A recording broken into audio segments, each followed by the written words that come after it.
Hi guys. सो इस ये video मैं आपके लिए लेकर आई हूँ। इसमें we will talk about pharma and chemical industries, what are the different department. देखो गाइस, हम एमएससी केमिस्ट्री में अक्सर ऐसे सोचते हैं कि later will join industry in future, like pharma industry, chemical industry will join them in future after MSc chemistry. Many of us joins coaching institute, but most of us find that coaching institute doesn't provide us with job stability. What are we going to do after 1 or 3 or 4 year of teaching in coaching? So many of us have a mindset that coaching job is not a stable one, while industry job is a stable one. So, but is it true or is it false? I'll talk about all these things in this video. Like what are the department? हमने सुना अक्सर कि R&D होती है, QC होती है, QA होती है, लेकिन what are those department? Even when I was in my masters, I didn't know anything about the department. In the interview, they asked me that which department I want to join, and as everything, I think everyone has a misconception that R&D is the best department. It is a best department among all. It is the highest department. So I just said that I want R&D. I even don't know what does R&D mean. मुझे ये भी नहीं पता था कि R&D होती क्या है. But still I said that I want R&D because there was a misconception in my mind that R&D was the best department, so I will take R&D. So इसलिए मैं आपके लिए वीडियो लाई हूँ ताकि आपको एक बेसिक आइडिया हो कि फार्मा इंडस्ट्री में, केमिकल इंडस्ट्री में डिपार्टमेंट क्या क्या होती हैं, एंड सो डैट अकॉर्डिंगली आप डिसाइड कर सकें कि आप किस इंडस्ट्री में जाना है, and when you will be given a preference which department would you decide. So इसमें मैं बताऊंगी आपको, and I will make a detail video regarding all the department later on, but this video contains a general overview of all the departments. So let's start with the video. So pharma and chemical industry, I have classified it in 4 departments. I have talked about only chemistry department, like मैंने सिर्फ chemistry, जहाँ पे chemistry candidates recruit होते हैं उनकी बात करी है. There are many departments in industry, but I have talked about major departments according to MSc chemistry और बीएससी केमिस्ट्री. जो भी बीएससी केमिस्ट्री और एमएससी केमिस्ट्री को मिलती है, मैंने मेजरली उनकी बात करी है. सो सबसे पहले स्टार्ट करते हैं R&D. जो हमारा मिसकॉन्सेप्शन होता है कि R&D is the best department. एक पहला department R&D, second one is QA, that is quality assurance, third is QC, quality control, and the fourth one is production. Majorly 4 department होती है, R&D, QA, QC and production. अब individually बात करते हैं R&D की. देख R&D होता क्या है गाइस. अक्सर हमारे दिमाग में ये मैंने कहा, जैसे मैंने पहले भी कहा कि हमारे दिमाग में एक मिसकॉन्सेप्शन है कि R&D is the head of the industry and it is the maximum qualifications are required to go there. तो I will tell that there is no such thing like that. It's all a myth. There is nothing like that R&D is the best department. देखो, जब भी हम fresher recruit होते हैं ना, तो हम सबकी सैलरी सेम होती है, बट जैसे जैसे हमारा एक्सपीरियंस बनता है, सो everyone is going to get pay hike based on their performance, whether they are in R&D, whether they are in QC, whether they are in QA. doesn't depend कि आप किस डिपार्टमेंट में हैं. अगर कल को मैंने R&D ज्वाइन किया है, मेरे किसी फ्रेंड ने QC ज्वाइन किया है, तो ये पॉसिबिलिटी है कि अगले साल मेरी हाइक उससे कम लगे. It's totally going to be the in the performance. ये नहीं कि मैं R&D में हूँ तो मेरी 50% हाइक लगेगी and he will get only 20%. That is not the case. So R&D is research and development, जैसा कि हमें पता है, और ऐसा कुछ भी नहीं कि वहाँ पे काम किसी डिपार्टमेंट की वो हेड है. अब उसमें काम क्या होता है? काम है जो भी हम process setup and validation. Guys, जो भी हम रिएक्शन करते हैं ना लैब में, जैसे हमने अपनी रिएक्शन करी, सेम वही चीज़ हम R&D में कर रहे हैं. सपोज अगर किसी फार्मा इंडस्ट्री में मेडिसिन की फॉर्मेशन हो रही है ना, like medicine is going to be form in a department, like suppose paracetamol बन रहा है किसी इंडस्ट्री में. तो जो पैरासीटामोल वो प्लांट स्केल में इतने बड़े स्केल में बना रहे हैं, उससे पहले हम R&D में छोटे स्केल में बना के देखते हैं कि whether the process is feasible और not, what is the cost of the process, what is the raw materials required. So ये सब चीज़ें करती है R&D. they design the process, they transfer it to the plant. so R&D में process setup होता है, फिर उसकी वैलिडेशन होती है. सपोज मैंने पैरासीटामोल का एक प्रोसीजर तैयार किया, उस पर मैंने काम किया, अब उसमें कॉस्ट कितना जा रहा है, तो we do cost cutting, like कि हम ये केमिकल की बजाय ये केमिकल यूज़ कर सकें क्योंकि ये सस्ता है. सो हम ये सारे ट्रायल्स करते हैं R&D में, and then upon that basis we fix a process setup, and profit कितनी हो रही है उस बेसिस पे हम प्रोसेस सेटअप करते हैं और उससे वैलिडेट करते हैं. सो ये केमिस्ट्री ओरिएंटेड हो गया कि हमने लैब में रिएक्शंस लगाई, just like you do it in your organic labs. They are totally like that. फर्क सिर्फ इतना है कि there is a gram scale difference. Like in lab we do reactions in microgram, milligram, but in R&D you can get up to 1 kg of reaction also. So you have to handle 5 liters of big RBs while in lab you just handle 250 ml RBs. So so here there is a huge difference of total materials and equipment use. Like large scale reactions you have to do in R&D.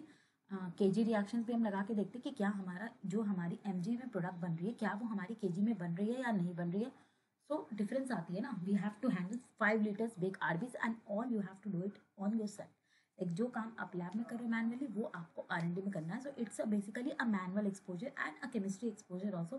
कि पहले आपने process देखा and then you have to design the way. Process आपने देखा किसी particular paracetamol suppose हमें बनानी है एंड हमने उसकी प्रोसीजर देखी. फिर हम इसमें अपना ऐड ऑन करते हैं कि हम इस केमिकल को ना लेके इसके लिए क्योंकि ये कॉस्ट इफेक्टिव होगा, इससे ज़्यादा इफ्लुएंट निकलेगा, उससे कम निकलेगा. So we do all the setup. So it's a literally chemistry based. The I think it's the only department which is chemistry oriented in total pharma industry. Now you have to I have written that lab reactions up to kilo level. So I have already said that you have to do reactions in kilo level up to kilo level, like 1 kg reaction. Also for that you may have to handle 5 liters RB rather than 250 ml RB. So this was for R&D. Let's move to the other section. So next department is production. What you have to do in production? See, R&D ने एक process setup कर दिया. Like आपने बता दिया कि paracetamol ऐसे बनेगा. Now what production do? you hand it over to the plant. Now plant में अब प्रोडक्शन डिपार्टमेंट आती है. They initiate it in on plant scale. R&D ने किलो तक बना के देख लिया कि हमारी इतनी कन्वर्जन जा रही है, we have receive this much of product, हमारी रील इतनी आ रही है, कॉस्ट इतना है. They hand over to plant. अब प्लांट वाले देखते हैं प्रोडक्शन वाले. प्रोडक्शन वाले क्या देखेंगे? वही चीज़ वो किलो लैब में बना, वो लार्ज स्केल पे बना रहे हैं 100 kgs 200 kgs and they are manufacturing the product for selling. So they are the manufacturer. जो भी कंपनी की जो भी मटेरियल कंपनी प्रोड्यूस कर रही है वो प्रोडक्शन वाले बनाते हैं. It is on plant scale and they receive the technology from R&D. Like R&D hand over them the procedure to production and they work after that. So I don't think that in my opinion, see I am telling only my opinion that what I feel about different department. So I feel that production department requires a lot of manual work. Like आप जब 1 kilo की reaction लगा रहे हो और मैंने कहा कि आपको 5 लीटर्स की आरबी यूज़ करनी है, तो सोचो जब आप बड़े रिएक्शंस लगाओगे you have to do it in a reactor. So you have to transfer all the raw material to the reactors and every distillation setup you have to handle all the reactors, the distillation setups, the evaporators, the condensers, everything you have to handle. So it requires a lot of manual strength to do it in production department. Now it is not right that every individual like हर किसी को यही करना पड़े manually. The girls are posted in the technology department. They handles all the data. So mostly लड़कियों को technology department दी जाती है कि ठीक है they are required to manage the BPCR. जो भी हम बनाते हैं सबका रिकॉर्ड होता है, तो वो सारी गर्ल्स की मोस्टली गर्ल्स को हायर करते हैं due to the manual power की वो गर्ल्स वो सारे रिकॉर्ड कर सके जो भी प्रोडक्शन. BPCR बोलते हैं बैच प्रोटोकॉल कंट्रोल रिकॉर्ड. सारे रिकॉर्ड हायर रखती हैं वो. And boys are mostly recruited male candidate for the manual work. So it requires a lot of manual strength. So the production department.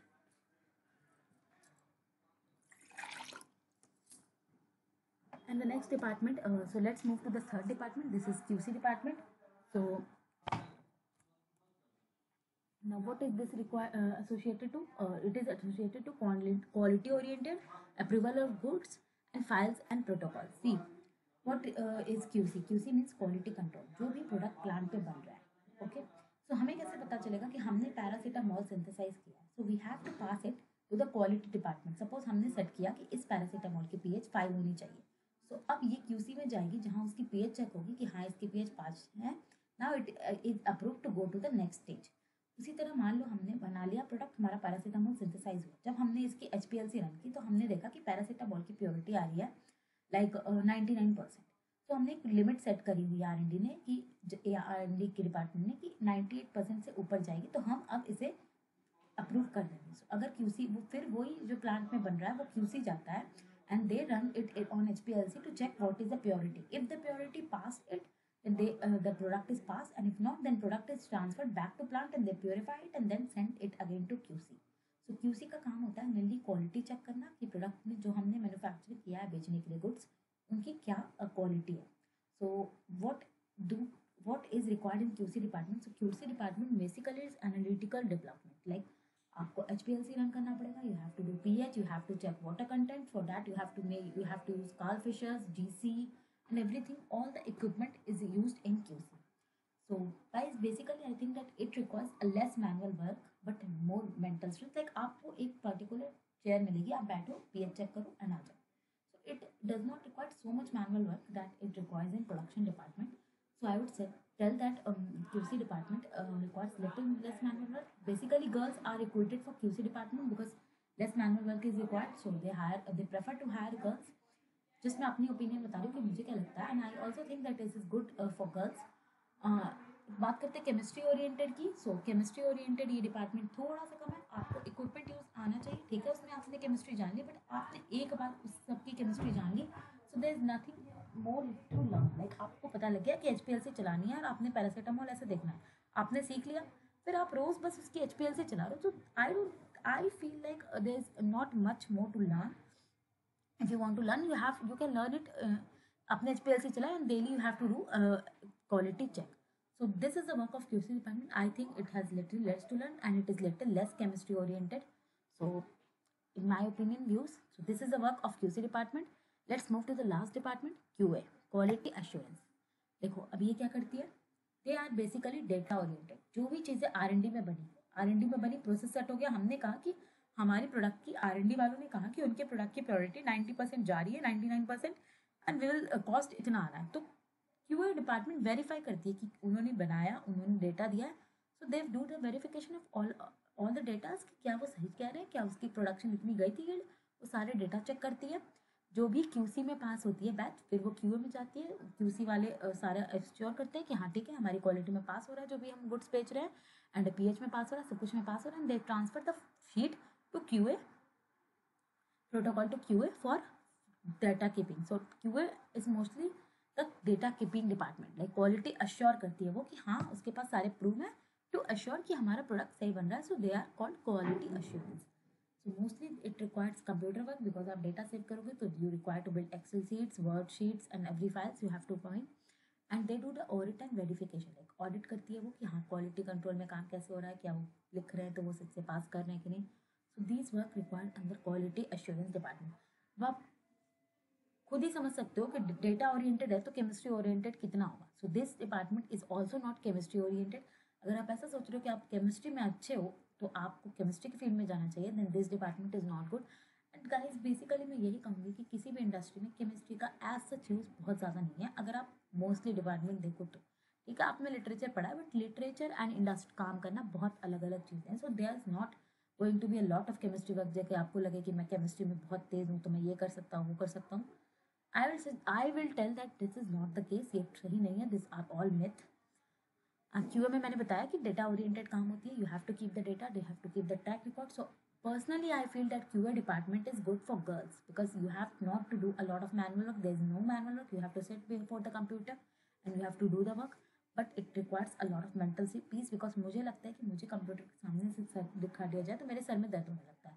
So it's depend from person to person, but personally I feel that QA is good for girls. सो यही था चारों department का. मैंने आपको एक overview दिया है. मैं अब बात करूँगी एक एक डिपार्टमेंट की डिटेल में to get you a more closer idea कि किस डिपार्टमेंट में क्या काम हो रहा है, एंड अकॉर्डिंगली आप चूज़ कर पाएँ कि आपको किस फील्ड में जाना है. गाइस मैंने बताया ना कि मुझे पता था नहीं R&D में गई, बट जब मैं R&D में गई मुझे लगता था कि मुझे तो पता ही नहीं है कि QA QC होता क्या, तो मैं बोलती ही नहीं. और फिर मुझे लगा कि I should have gone to QA department. तो मुझे इसलिए लगा कि आपको एक आइडिया होना चाहिए कि किस डिपार्टमेंट में क्या काम हो रहा है. So you can go to that particular job. And ultimately मैंने अल्टीमेट जॉब जो MSc केमिस्ट्री के बाद बंदे देखते हैं, they find it to be of pharma and industry job. So I believe कि आपको ये वीडियो अच्छी लगेगी एंड आपको समझ आएगा कि आपको किस डिपार्टमेंट में जाना है. मैं फर्दर बात करूँगी अगले डिपार्टमेंट का, और आई होप आपका कन्फ्यूजन थोड़ा क्लियर होगा. If you have any doubt then please do let me know. Thank you for watching the video.